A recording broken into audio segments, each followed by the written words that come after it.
What's up, everyone? This is the Hidden Doors Podcast. My name is Chris Fanzon, and today we have a conversation that I had with Hiram Figueroa Jr., who has spent more than 14 years in the U.S. Marines.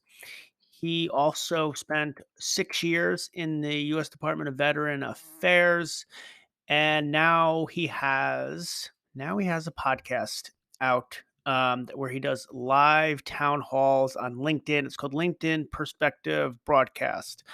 And he does this to share conversations and bring leadership to the forefront, leadership principles to the forefront that he's learned over his time, especially with the Marines. So I hope you enjoy the conversation. If you do, give me a thumbs up. If you can give me 2 thumbs up, give me 2 thumbs up. Subscribe to my channel, hit the notification bell so you can stay up to date on more videos and podcasts like this. I hope you enjoy.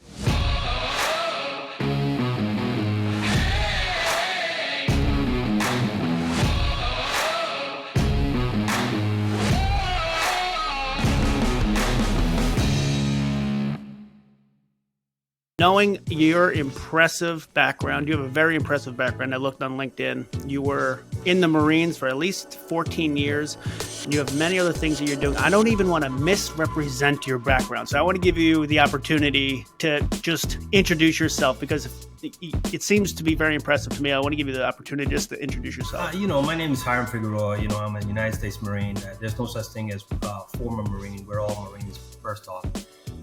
Originally from Brooklyn, New York, right? So I'm a product of dysfunctionality, of dysfunctional family, and the crisis back growing up in the urban city of Brooklyn, especially Williamsburg.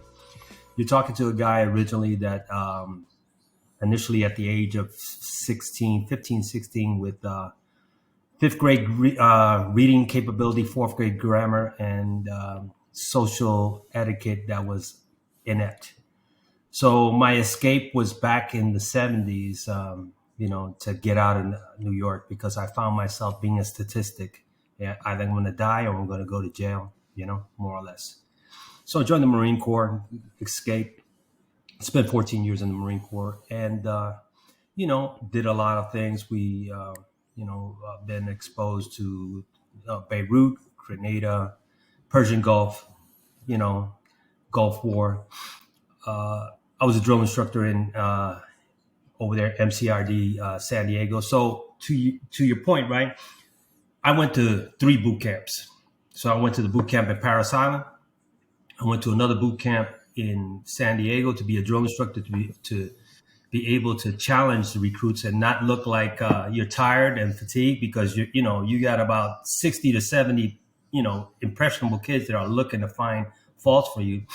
Then after I pushed about 8 platoons of privates, what we would call back then was weapons battalion. So I was a water survival instructor. So I went to Coronado back in the day.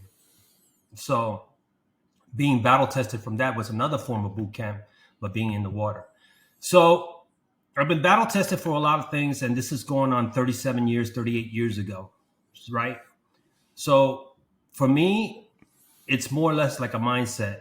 And I've been around a lot of guys that in the special operations community from a support perspective, not being a SEAL or recon or ranger, but, more or less because I'm an admin guy by trade. So I'm an administrative guy. So you do everything with them.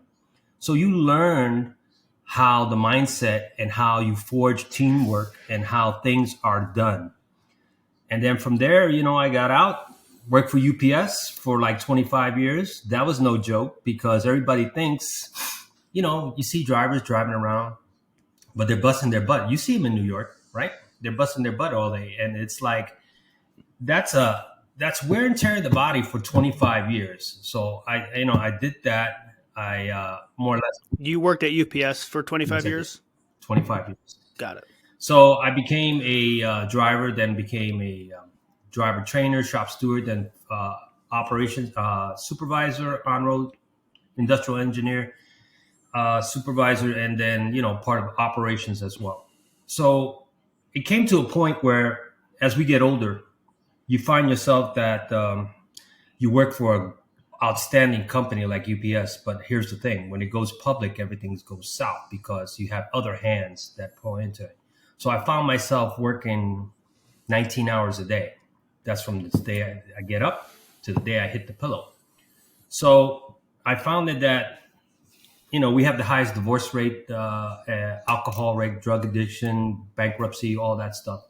So I decided to get out, retired. Now I work for the federal government. I worked in the VA for more or less for 7 years. Now I work for the Army Corps of Engineers. But I can tell you there's a big difference working for the federal government because the federal government, as you hear, it has a mind of its own. It has a culture of its own. So for profit like UPS, you're busting your butt to earn that. Federal government is about cancel culture and pecking call, narcissistic, minion-driven society. So for me, I've learned to adapt to that. It was a hard transition, and I continue to do that. So for me, during my transition, after the Gulf War, I found myself. We didn't have the internet. We did AOL, right? So we didn't have Facebook and anything else. So for us, transition was very tough. So I found myself socially ignorant and not an exit plan. And I had to learn on my survival skills. So when you talk about battle At the time, are you saying at the time that you were exiting the Marines? Got it. so I was asked to leave. I was asked to leave. I have an honorable discharge, but I was asked to leave. But I found myself is that when you have so much ego, you don't have the reality of, hey, I'm going to have to live my life from, Staff Sergeant or Staff Sergeant Figueroa to Mr. Figueroa. So your identity is taken away. So when you get out, people can't, I'll use you, right? People can't really relate to you because you have that intensity of back in the military. So it takes you a couple of years to bring it down. So it's been like 32 years now since I've been out, and it's been a long process, but I've learned to more or less grow and personally develop. And you still have that intensity though, right? Like for example, we talked yesterday. Uh-huh. I don't actually know how you physically do it. We can talk about this right now. You wake up at 3:15 in the morning and then you go exercise and probably carry on your day and do other things. I think I wake up early for a normal average person. I try to wake up at 5 a.m. Okay. And at one point I was trying to do 4:30. I was doing 4:30 for a decent amount of time. Not a lot, maybe a couple months. And I honestly couldn't do it. Like I would, at like 6 or 7 p.m., I wouldn't start hallucinating, but I would definitely be like in a 10% dream world and 90% reality. I would be like loopy. But if I wake up at 5 a.m., I was like, okay, I can go to sleep around 9:30, 10 without like, feeling that strangeness that I would feel at 4:30, which is so strange because it's only a half-hour difference, but it would alter my day completely. And I don't know, because I told you I was reading the David Goggins book. I think he wakes up at 4 or 5, and he mentioned something that like, if you had to take a nap, take a nap. I never considered taking like a 20-minute nap during the day if I wake up early. That's an interesting idea, but I can't imagine waking up at 3:15 a.m. For you, like, how do you, what time do you go to sleep? Do you take naps? Like, that's really early. Look, man, I don't know how I do it, to be quite honest. I just do it. Right? So you're talking to somebody that was in the Marine Corps for a while, who was a drill instructor. And then, as a drill instructor and a platoon sergeant, right, you got to get up early in the morning before everybody else. And you got to plan your day. And especially if you're training recruits, you can't show that you're tired. So it's more or less a mindset. And I think that when you break that threshold of your intestinal fortitude, you surprise yourself because then you understand like you have a lot of talents. Everybody has God-given talents, but we're not battle tested to a point because it's a choice. We choose not to, right? More or less, it's a culture thing. So for me, it's always been a premise of, hey, I got to do my best. I got to be on there because when I go to work, even when I go to work, right, I'm already thinking what I got to do, what everything else. So when I go to work now, is like I have an agenda. You got to live your life on purpose. Time management skills. You know, with all due respect, a lot of civilians like yourself have the privilege of freedom. I don't want to do shit. I'll take my time. We'll do it tomorrow. If you want to reinvent yourself to be the better version of yourself, you're gonna have to step it up and reinvent yourself and write down things that you've been too comfortable with. Because as you read the book with Goggins, Can't Hurt Me, being comfortable gets you killed. Gets you killed. Professionally, socially, internally, spiritually, mentally. Those concepts, because you're not being challenged. Nobody is reaching out to you and holding you accountable. Only you are holding yourself accountable. So if you're, yeah, go ahead. What were you gonna say?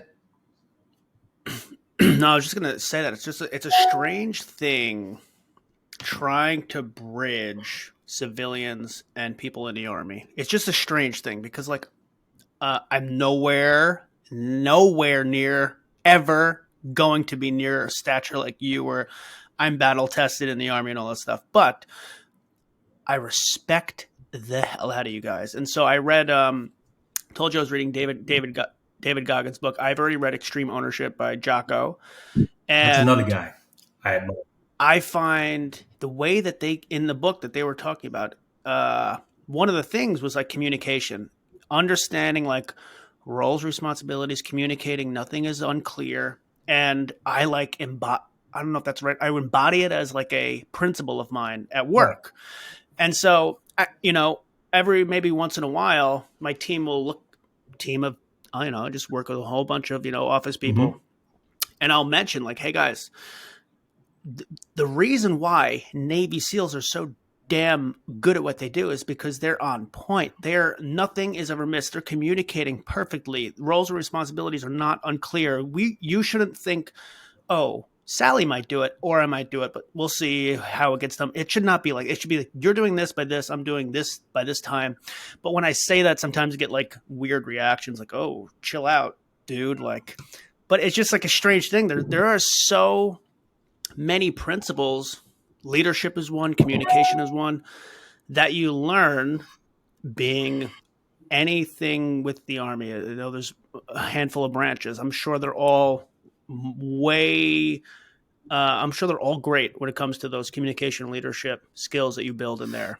But it's just funny, like when you try to like bring that into sometimes civilian life, people are just a little bit taken back. But then again, Jocko's doing great. Jocko seems like he's thriving with his business. He has a consulting business, right? And he's Excellent point. helping companies with their leadership. Like there definitely are like the leaders of this world, like leaders of companies that definitely understand the necessity of that type of stuff. But some people are just a little bit taken back because it's funny when I bring that up, everyone gives me a weird look. Well, think about it this way. Jocko has been in the special operations community for over 20 years, right? He's seen combat. He's seen guys and his teammates have died, and there's a lot of things that are going on. So he's been able to. This is a guy that's constantly read books about leadership. This guy is constantly. Readers are leaders. So when you're in an environment, office environment, in the cubicle world, I use it more or less. You're in your own personal space. So hey, there's a meteorite. That's you. He's interfering. He's about to burn up because he's coming into my space. So it's a choice where people want to be able to be receptive because you're establishing yourself as a leader, right? And I can honestly tell you, not all military people are great leaders. In the entrepreneurial world, I've noticed that there's outstanding leaders because they know how to be uh, able to reinvent themselves and personally develop and speak a different language that catches people's eye. So by you reinventing yourself and having a different demeanor, people will look at you and say, huh, so what have you been doing lately? There's something different about you. It catches their eye versus being dogmatic. Hey, we need to do this. And say, so, okay, you're doing this. So where are we at with this? What's the role of responsibility? How can I learn from you so I could be a better servant? Just in the event you're not here. What gives them an opportunity to embrace it because now you're holding them in an indirect way of accountability. As Jocko Williams would say, discipline equals freedom. You got to be able to discipline. So in your work environment, you do an assessment because you're assessing yourself. You only can control yourself. You can't control the environment, but by controlling yourself, you can dictate how the environment changes because you're establishing yourself as an alpha dog because you're believing in yourself that you are holding standards and accountability where people will see you based on your actions, your demeanor, the language, your work ethic. Everything's on action. When people talk too much, they speak too loud, that tells me they're weak because they're being dogmatic. They're projecting their leadership, but they're not demonstrating, if that makes sense to you. It does. Um, what was your experience like when you went from I don't think you said you were 19 in Brooklyn. You 17. were educationally 17. You were behind in the education system. Um, what was your experience like when you moved into the Marines? Like, did it hit you like a glass of cold water in the face for that first Bro, week? let me put it to you this way. You come from New York City, right? A lot of us in the inner city, us ghetto kids, right, that from Brooklyn, Manhattan, Spanish Harlem, the Bronx, we walk around with high testosterone ego, but we mask it because we're covering up the insecurities or the weaknesses that we're not well-rounded individuals. So a guy could be very street smart. Hey, I can sell drugs, I can do this, but can you sit down there and do a business plan? Can you sit down there and read a book? Can you, after a reading book, a reading composition, can you actually put a sentence together so people can read what you're saying and understand how did you interpret this passage and put it on paper? That's skill, and getting to your point, smacked me right in the face, man. I was very insecure. I'm very insecure a lot. And, You probably had that drill sergeant screaming down your throat. you know, we had drill instructors as out there. And I learned about discipline because it was a different era, bro. Think about it. 70s, 80s, we're talking about 40 something plus years ago. That was a culture that more or less we're interacting. We're not, I'm coming to your house, we're having a discussion. Move forward 40 years later, we're actually using the technology. What's happening? People are getting too comfortable because they're behind the scenes. We're not face to face. I don't feel your energy. You don't feel mine. You can actually read my body language and listen to the speed of my pitch. And if I'm articulating, do I make sense? Where if you're meeting somebody before COVID, it was a handshake. Hey, good morning. How you doing? Eyes locked in, firm handshake. You can feel somebody's vibe. We've lost that. And with the pandemic Yeah. and then the excuses of, oh, I work at home, you know, reasons and results, right? You can't have both. You can't. They'll get in your office, they'll give you a lot of reasons to chill out. But at the end of the day, are they giving you the results that you're expecting because you're leading from the front or you're leading from the back? So when people Yeah. see that you're displaying little traits of leadership, then they feel like, oh, this guy's trying to show me up. Let me do something that's right. Versus feeling insecure and they go, oh man, you need to chill out. That's a form of being insecure. That's what I've learned. So Yeah. I was definitely in my teenage, maybe early 20s, definitely putting on a shell of I'm more confident than I definitely am smarter than I really am. Inside, I'm like, no, I am not. I'm definitely not. And you put on that shell, but when it's a fake shell, you can crack it easily. So like when you get actually tested, and I've never been extremely tested like you have, but when you get tested a little bit and that's a fake shell and it just cracks, and then you see the inside of you, just insecure person. You gotta, for me, I try to, as much as I can, strengthen my insecurities and embrace myself as a person. Get out there, speak to people, understand I am never going to be the smartest at anything, the best at anything. Everyone has probably a ton that we can learn from each other.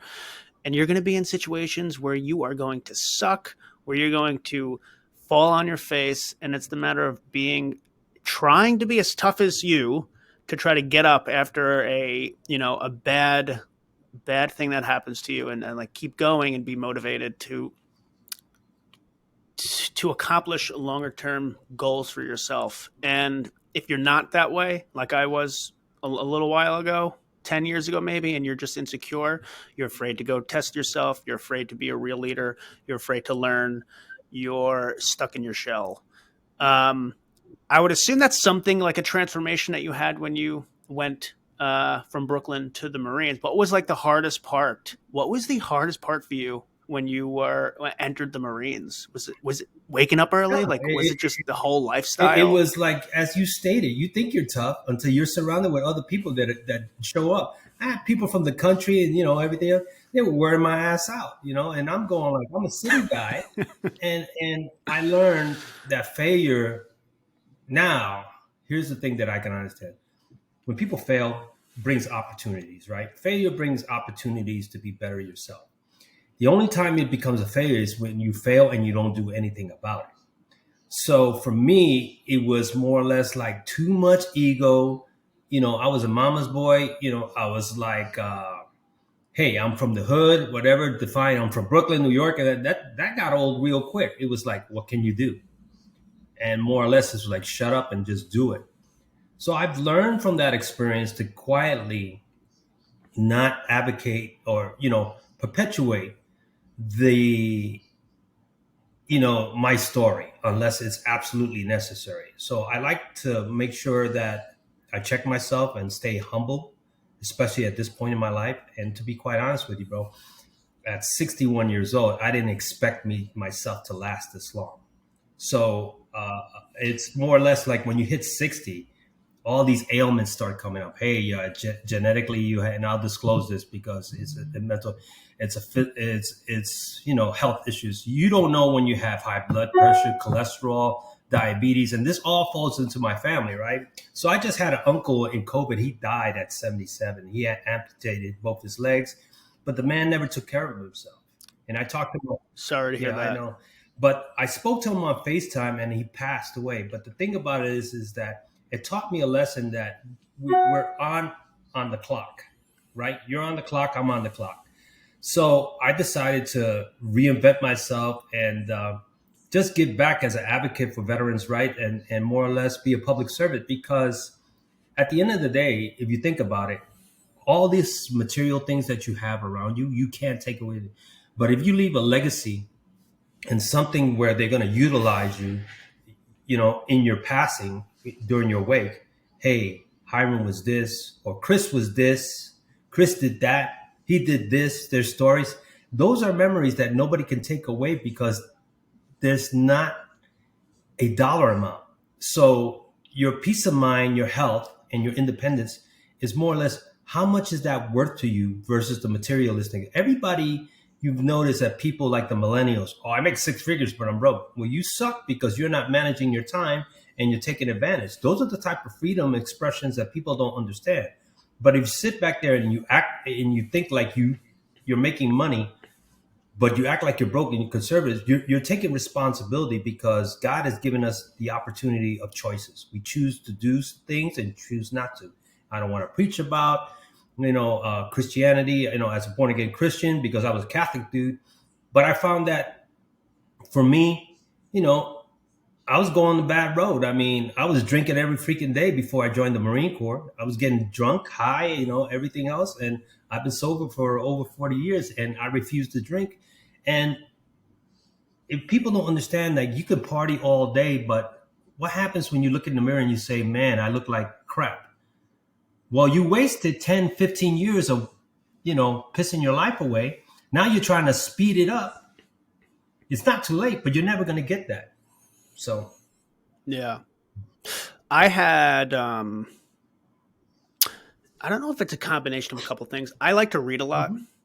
Uh like this is a little bit cliche to say, but I do like after I there was like a turning point in my life where I told you I was arrogant. I thought I was smarter than I was. Then I started to say, okay, I am actually ignorant, and I have to go learn things because everyone has good ideas, and I'm definitely not. I am ignorant as a person, and so I like to read a lot. I love to read, get people's perspectives, and learn things. And it's been instilled in me that reading is so good because every time there are some books out there that I'm just not I disagree with, but some are like, wow. I didn't know how to invest my money correctly. And I read a few books and I was like, okay, I'm okay at it now. And I can actually learn how to do this. And so that's one part of it, what I'm going to get to. The other is I had really bad Mm-hmm. heartburn. And so naturally, it was long overdue. It must have had really bad heartburn for 10 years. It was getting to a point where it was like, this is not sustainable. I went to the doctor, I got like an endoscopy, and I would take Prilosec, and it was just like, so it was just not a good situation to be at. What, I was 29 or 20, 20, probably 28, 29 years Mm-hmm. old, potentially 29, 30. And then I was like, okay, I need to start really understanding this. So I read a handful of books, and because of that, my diet changed completely. I don't have to take any medicine or anything. My heartburn just changed because Change it. I'm cutting out crappy fast food. I'm cutting out processed food. I'm cutting out things that you think like are potentially healthy, like orange juice. Orange juice is really not that great for Yeah. you. It's Yeah. just like all those types of things, alcohol, white white bread, like everything that is not good for you It's trigger. as a person. And so a couple things is, one, I just now am more healthy. I have probably more sustained energy levels. I feel better. When I would drink alcohol, probably a little too often, you're out of the zone. You're out of it for like a day because you're hungover, and then the next day you're not hung. You're like the hungover. It's like you're not hungover, but you're just like a little foggy. And so if you're drinking once or twice every week, you have to. Those 2 days probably are just a wash. Like you're not going to be as productive as you could be as someone who didn't drink. Maybe those 3 days are a wash because you drank, you're hungover, and then you're a little Mm-hmm. foggy. As opposed to someone who is just like on the ball, waking up early, ready to get at it, eating healthy, going after their goals, having sustained energy. And so it's a combination of me loving to read, also had this bad heartburn that I really understood diet.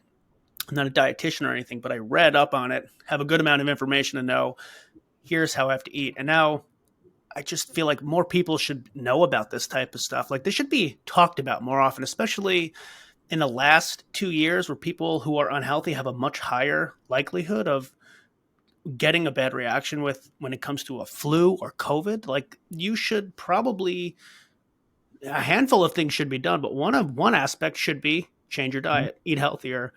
And for me, I feel much better. And so I think I think what you, I forget exactly what you're saying. You're talking about something just taking care of your body. But take care of your body, eat healthy. It's not even, I don't even think that I thought I had a bad diet too. Maybe Don't in my head I was realize like, this is not a bad you don't diet. realize it. And now I realize, okay, that was terrible. That was a nightmare situation. I was cooking up a little atomic bomb in my stomach, and that's why I had heartburn. And that's not a good situation. I just feel like it needs to be, and this is part of why I do this podcast, is because there have been like just time after time. I would be horrible. I'm still not the best presenter, but I would be horrible presenting. I'd research it. I learn a little bit. Like, okay, it was because I was not applying the right principles and science behind actually making good presentation. I didn't know how that. I didn't even know that I was having a bad diet. So I learned it. Now I know better. I try to like take all these things that I've learned and throw them into this podcast so people understand and learn that the way they're living probably isn't the greatest. And then, of course, I love to get people on like you who have an amazing resume. You shake your head every time I say it, but you're a little humble, that they can share your perspective. So I'm totally on track with like, take care of your damn body, not just for the sake of long-term health. That's great. Yeah, you need to have long-term health, but also I just feel you have better energy in the day. Like, you can get more done in the day if you are stable, if you have stable energy levels. So that's my spiel. That's my spiel on taking care of your Well, body. you bring a lot of valid points, Chris. Look, I didn't share with you yesterday. I just recently had a hip replacement 2 months ago. Yeah, about November. Yeah, about September, 2 months ago. Let me put it to you this way. Prior to that, I noticed that I couldn't run up the canyons like I normally, and people noticed that I was gimping, and then I had arthritis, and to the point where I went to three orthopedic specialists, and they say, "Hey, well, your hip is gone," and it's like I had bone spurs, so I was popping ibuprofen like nothing else, and I gained a lot of weight. So my doctor out here in Orange County at Hoag Hospital, like it's number two in the nation as far as orthopedics is concerned, say, hey, we're going to put a new hip and, you'll be new, but it's going to be different. From that point on, Chris, I could tell you when I had the hip replacement, think about it this way. Your two legs together, it equals one after you come out the surgery. So my face was swollen from medication. And I was like, it could take you a long period of time. At that point, when I realized that I was getting older and hip replacement because I was constantly using my hip, overusing it, I found that as I'm getting older, is like, you got to take care of yourself. You got to take care of yourself. When people are, oh, you're fine and everything else, they're not living in your body. I can't tell you how to do anything. So I decided to do that and continue to do it. And that's why what my major is like his perception of hip replacement. I come back to work and I'm walking with a cane. First thing he asked me, how come you're walking with a cane? I said, I'm not walking with a cane. I refuse to, but it's like people underestimate what's going on. So when you look at yourself, Chris, and look at people between your age group and my age group, you will see significant differences of how people live, the quality of their life, the way they speak to you, the way they carry themselves, the way they conduct themselves, their physical attributes. They'll give you so many reasons. But at that point, when I was young, like everything else, I don't say that. I know I'm getting older, but I live in a senior citizen community. So it sucks to be that, but I'm not ready to walk around being retired and act old. Refuse to do that. Hey, man, you're a freaking young bull. Don't take any of that. No, I mean, I can't. I live in a nice private senior citizen community. Moved over here about almost 5 years ago, right? So my wife and me, she's 10 years younger. So we go out to these, activities. They have a nice activities, gated community. But I'm starting to see people in their 70s and 80s and they're like worn out. And I'm going like, they look at me, they say, hey, so you living with your parents? I go, no.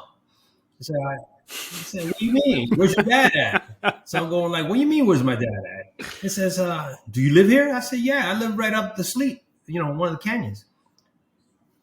This is how society gets, right? We get freaking mail. You might. Real quick. I get a letter in the mail. Hey, we need you to validate that you live here, and we do. But it tells you exactly where things are at, Chris. You get what I'm saying? Not everybody is going to take their life very seriously or their health very seriously. And one more thing. You talk about the COVID situation. Look how unhealthy and a lot of people had underlying health issues that passed away. Think about it. Yeah. I have underlying health issues. I work for the VA. This is my third booster shot, but I'm asthmatic. So I'm thinking like, hey, we're the first ones to go because you have respiratory, they'll put you on a respirator. So I take it very seriously, just want to let you know. Yeah. It's not just a one solution. Like you said, you're on your booster shot, but that doesn't mean you're going to stop eating healthy. It doesn't mean you're going to stop exercising because it's a multi-pronged approach to being healthy, not just a one size fits all. So have you, obviously the waking up early is probably one of them. What habits have you continued from being in the Marines that you still do now? Well, you see, I don't have long hair. I don't have long hair. So it's like, my hairstyle, I have that Napoleon Dynamite hairstyle. If you ever look at it and have Napoleon. When you were a teenager? Yeah, if you look at Napoleon Dynamite, that was me. But that was the style back then, no? Trust me. Thank God for pomade that you can style stuff. So, I let this grow, but the Marine Corps is more or less self-awareness, personal. You make your bed in the morning every morning? Day, brother. My wife doesn't like to do it. Oh, my life would love that if I did that. If Admiral McIvy, who created a YouTube post, and he was talking about, and he led the operation of taking Osama bin Laden with SEAL Team 6 and everybody else. He says the first thing you ever want to do is be successful. Start with making your bed. right? Start with making your bed. Yes, I did hear that. So, for me, is like, you gotta be organized. You gotta be to a point that you have to realize you're lacking in skills. There's someone that always better than you, but at the same time, you gotta be chasing that best version of yourself. You know how people are chasing the Joneses to be able to keep the material things, or the one with all the toys wins. That doesn't mean crap. You can have all the Yeah. toys, but if you suck as your character, I don't even want to deal with you. My personal non-disclosure is that if I break bread with you, that's an intimate bread. If I'm sitting down there eating, we're having coffee and everything else, and you flip on me, you do me dirty, it's over. It's over. That's a non, because personal space and breaking bread is the most intimate personal thing that people can never really understand, because you're sharing your personal space with someone. And when the sights of betrayal comes in, it's over. So that's how I think. Yeah, it's character. It's people who have only care about their own position in life and only care about how, like Harem. How can I talk to you about making myself wealthier and richer and more well known and all this stuff as a shallow person? It's and you can find them out pretty easily, especially when times are hard. When times are easy, maybe they get through, but when times get hard, they crack, or they're just easy. They're easy to sniff out, I would say. Look, man, I'm living in California right now, right? You hear the stories, right? We have the highest gas taxes and everything else. And I shared this with my wife. I said, look, you're going to get older. I'm going to get older, right? How we're going to be able to sustain ourselves and keep ourselves physically independent when we're in our 70s and our 80s. Think about that. We don't even think about that until it hits us in the face. By that time, so many opportunities have passed away or passed by that you neglected because you think you're going to stay there for the rest of your life, and you can't stop the time, the ticking time, the age. You're not going to be a Benjamin Buttons and revert back to a kid, you know and people don't understand that. And the last thing I want to say is your financial The, responsibility as the head of the household or the parent to seek financial advice that would protect you from all the financial challenges that our nation has brought into. People don't take in consideration. It's a financial responsibility to protect yourself and your family with life insurance. You see how many GoFundMe's that you see how many things are going on. People don't think about that. They think about, oh, I insured your phone, my car, my phone, my house, but I'm not insuring the one that brings everything. The hub of everything else is myself. That's how I look at it. I love it. So I asked you this earlier, Yeah, but go ahead. why do you wake up at 3:15? Like 4 a.m. is not early enough. It's got to be three Well, fifteen. look, That's like torture. well, look, I take the train, right? Let's put it this way. Before I had this job, I was driving Uh-huh. from 70 miles away from Los Angeles. So this is before the gas prices. So I'm driving 70 miles out, 70 miles back. Do that 5 days a week, right? Yeah, it's a That's a lot. lot. That's a lot of wear and tear in the body, and there's a lot of wear and tear in the car. My point was this: I bought a 2020 Honda Civic Sport Coupe, right? That can fly. So I bought it with 4 miles. At the end of the year, it had 29,000 miles on it. So I'm missing the windshield time of my life, right? I get there early to be able to sleep in so I don't have to fight the traffic. And then I have to fight the traffic and everything. And then I have to find time to work out. When you get older, the stress of traveling and everything is the immune system. So now that I take the train, I work once lately since COVID, once a week or twice a week. It gives me the opportunity to have the time that I lost back and reinvest in myself. Why do I get up? It's just the nature of the beast. I pray. I've learned to focus, to meditate. Myself, I have a bad habit of worrying and concern. I overthink myself. When you have depression and PTSD, you constantly overthink a lot of things. You're hypervigilant, but you're not living in the moment. So I've learned that getting up in the morning, I get this task out of the day. I have time to myself. Versus, hey, let me run to the gym. Everybody's going to the gym, or let me do this. Everybody's Yeah. going. So quality of life and time management and self-preservation is the biggest thing that it has helped me get to that point. And I think that when you get to a point in your life, Chris, where you're in your 30s and right before your 40s, you're going to have a different perspective of how you view things, especially with your kid and your family. Everybody has a different perspective because in life, you can't use the same tactics that you had when you were in your 20s. You have to be tactically, vigilant in a lot of things. That could be business, personal, domestic, spiritual, emotional, mental, all these things. Yeah. You have to be. I Mhm. found I need to work on my habits a lot more. Like be more consistent. As I turning 30, there's a few habits I'm doing. I exercise now. Stretch in the morning. I never stretch, and then like I live a very sedimentary life where just I think that's the right word, sedimentary. You just sit. I'm sitting all the time because I work in an office environment. Even when I work from home, I'm You need to sitting. walk. I'm on a You need to podcast. walk. I You need sit. to walk around. Yeah, and so I'm working out a little more, but now I'm stretching every morning because just my back. At 1 week, my back was just like so cramped up. It was tight, and I'm not doing anything that I just like. I couldn't even lay down. I felt like it was just awful, and so I started stretching every morning. So that is like a 30s routine that I'm gonna try to. Well, not gonna try. I'm doing every morning. I'm starting something now because I haven't worked out in a while. In college, high school, I was big on working out, and I fell off. I fell off that horse a little bit. So now I'm doing something where, tell me what you think Yeah, about go ahead. this. I sort of love the idea, but we'll see. I'm doing a thing where it's like you have to get 200 points every day, or at least the minimum 200 points a Mhm. day. And 200 points equates to different, you can do any exercise. Every exercise will feed into this 200 points. So like one push up is 1 Okay. point.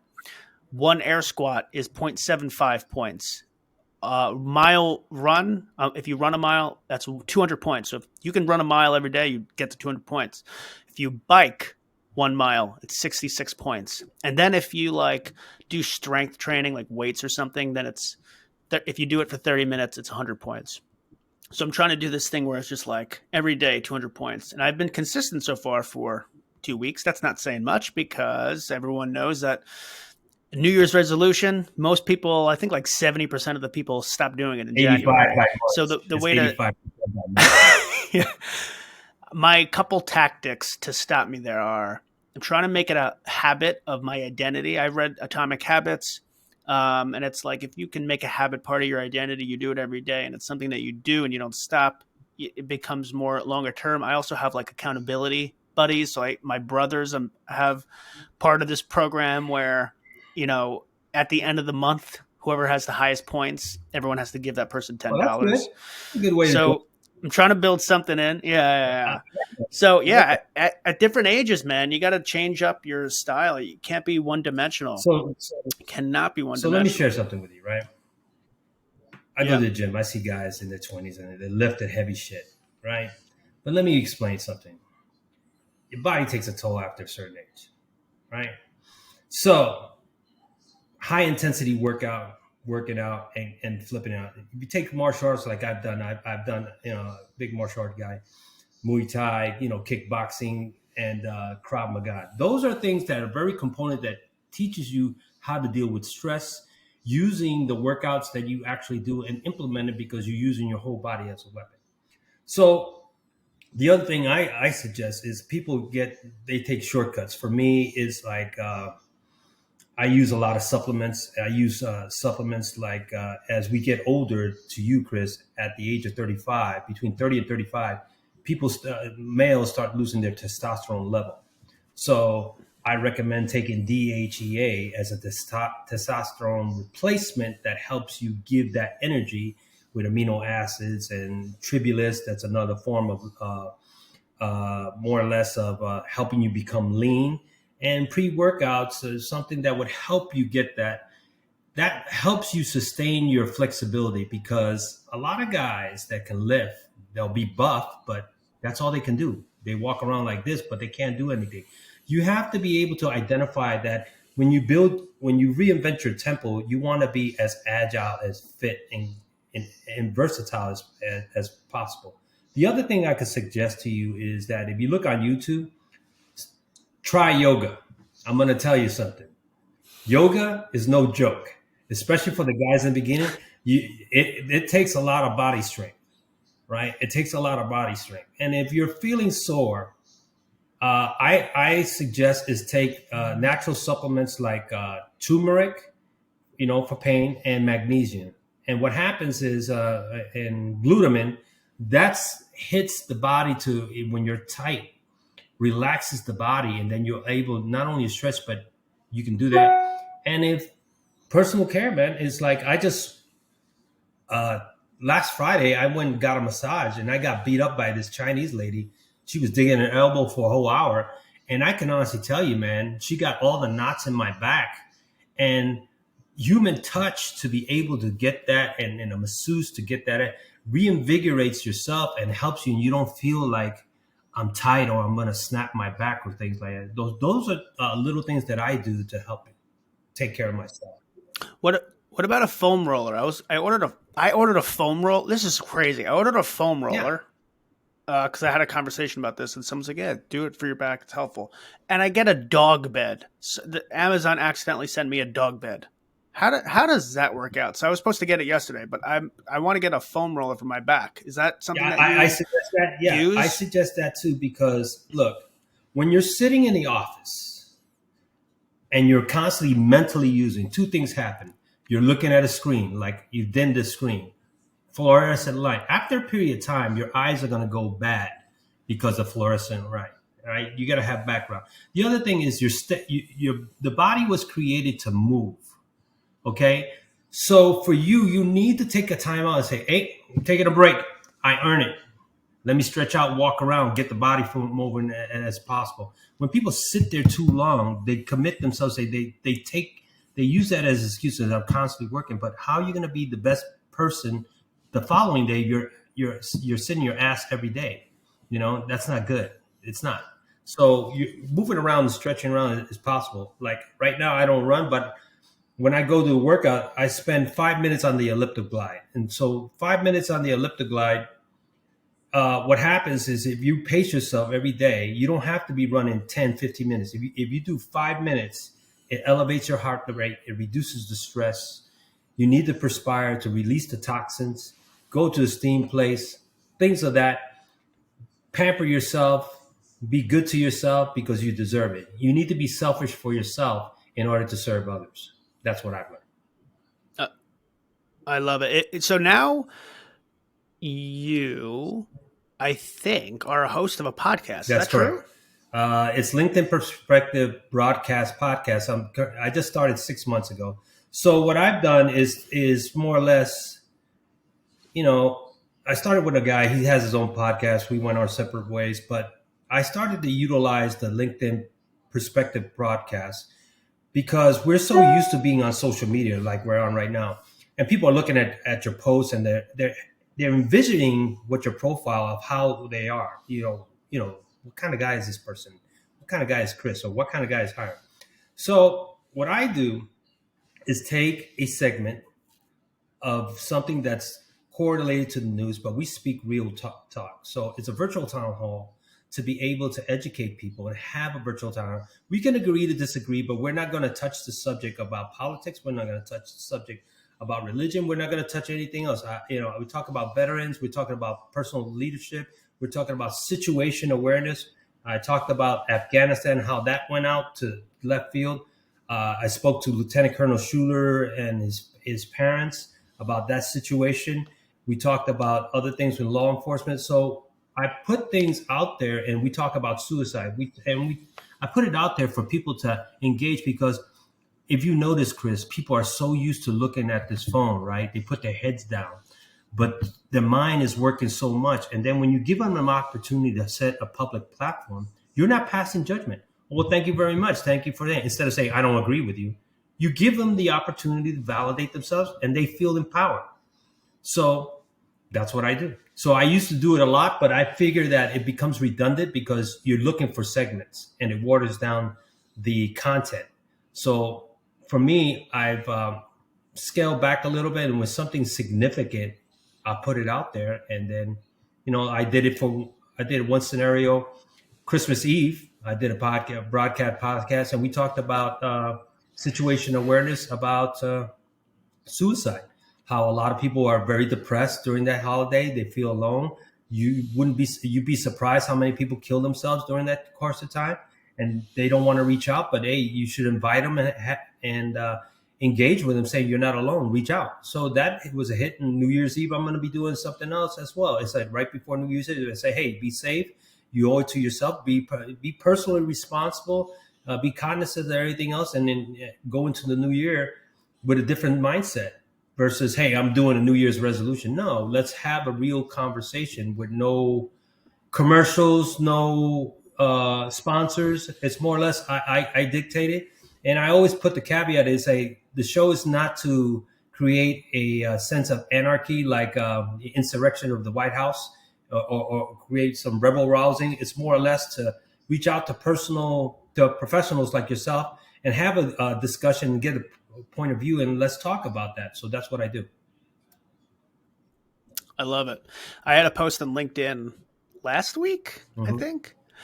And I think, I don't know. I just think that people are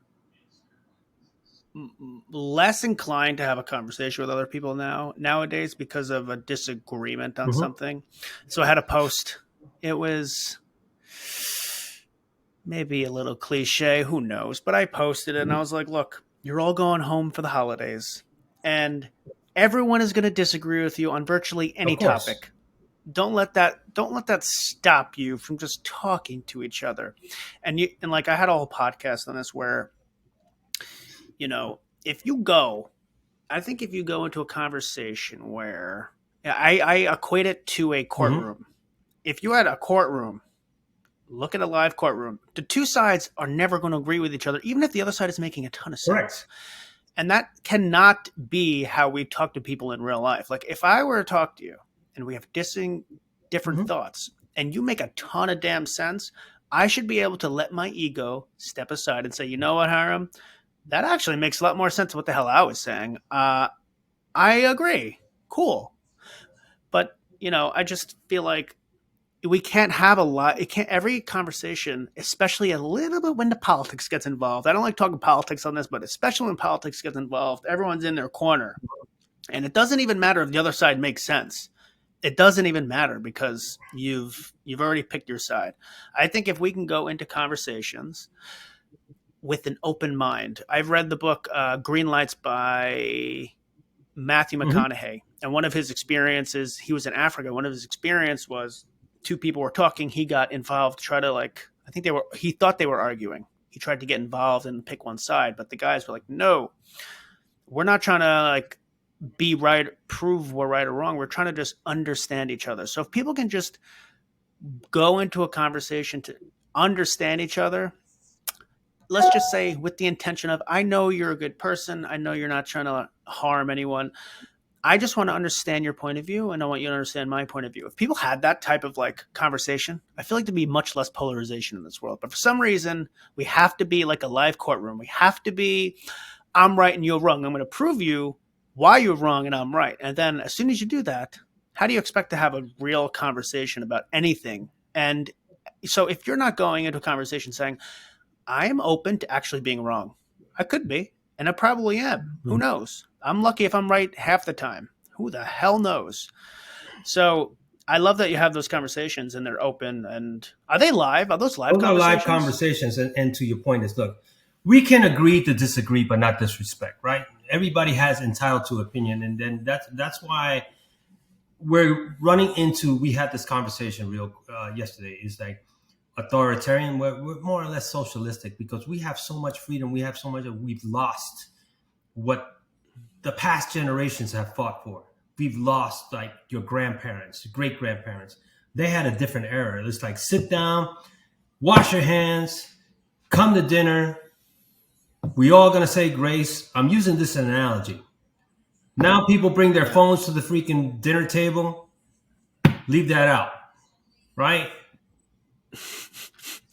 And I find it that when we're so consumed with this, we miss the little things that are precious moments. So Yeah, I'm a little bit guilty of it too. My wife gives me some crap about it, but only yeah. It's it's weird because we're living our life around the phone. It's like you work through a computer, which mainly is communicated through email, which emails on your mhm, phone.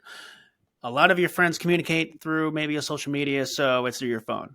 You might have an app tracking for your exercise, but that's on your correct. phone. You might have some cool content that you watch on a TV show, but it's on your phone. It's like everything that you do is on your Mhm. phone. It's like we're starting to be like we're well, maybe it is true. We've been on this path for a long time. We're too relied on this damn phone, including myself sometimes. Not good. That's why I tell you, man, look, when you get to my age, you're going to see things totally different, honestly. You're going to see totally different. And you know what really is going to matter is that when you get to my age, and I use that now, I'm going to play the age. I think when you hit 40 or 50, but especially 60, right? The last third of your life, you have zero tolerance for people's bullshit. And you have zero tolerance for your shit because you're living on borrowed time. You're living on borrowed time. And I take it very seriously because people think they're going to last forever. And people don't realize that the last 2 years of people dying, over 1 million people, that should tell you something, right? Nobody's immune to dying. When your number's up, your number's up. So in your tombstone, there's a big dash, right? When you were born and the time you check out. In that dash should be a legacy. You want people to remember you for what you've done, not for what you didn't do. So that's why I do what I need to do, you know? Yeah, well, they will remember your legacy here.